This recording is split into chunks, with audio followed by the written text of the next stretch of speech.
Every morning, before the city fully woke up, a brown dog appeared at the same old bus stop. Rain or heat, winter or summer, it didn't matter. He always came, always sat in the same place, and always looked down the same road. At first, people barely noticed him, just another stray dog in a busy city.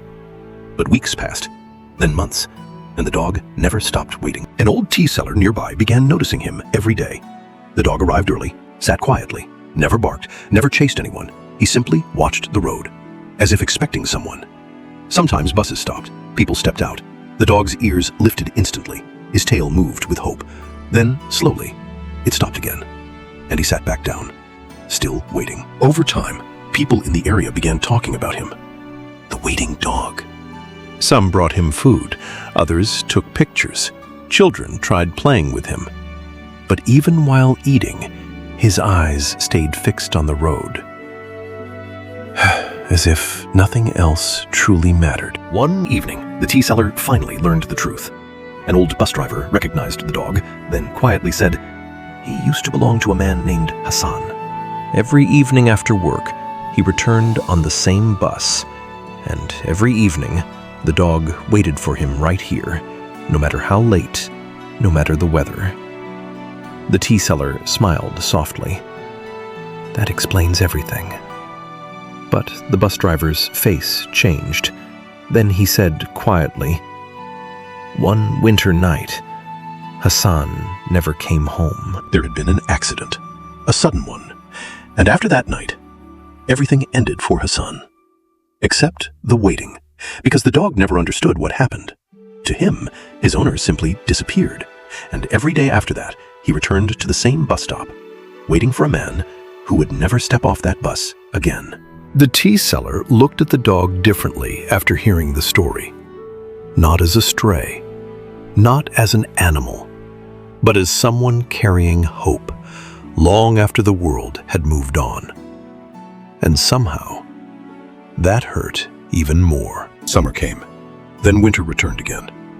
The dog grew older, his fur became rougher, his movements slower. But every morning, he still walked to the bus stop, still looked down the road, still waited. Some people called it loyalty. Others called it sadness. But the tea seller believed it was love, the kind that doesn't understand endings. One cold morning, the tea seller arrived earlier than usual. The streets were quiet, and there, beside the old bench, lay the dog, still, peaceful, as if he had finally fallen asleep while waiting. The tea seller slowly sat beside him, eyes heavy with emotion, then softly whispered, "He really believed you'd come back." That evening, for the first time in years, the bus stop felt empty. No quiet figure waiting, no hopeful eyes watching the road. Only silence. And somehow, everyone who passed by felt it. Because the dog had been waiting for someone, while most people no longer wait for anyone. And in the end, Bruno taught the city something painful. The deepest kind of love is the kind that keeps waiting, even after hope is gone.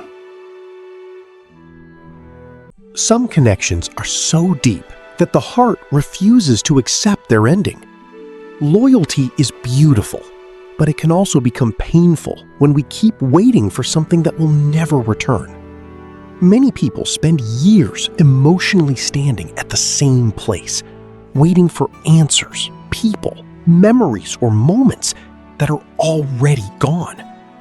The hardest part of life is not always losing someone. Sometimes it is accepting that they are not coming back. True healing begins when we learn to carry love in our hearts without remaining trapped in the waiting. Because life moves forward, even when our emotions try to stay behind.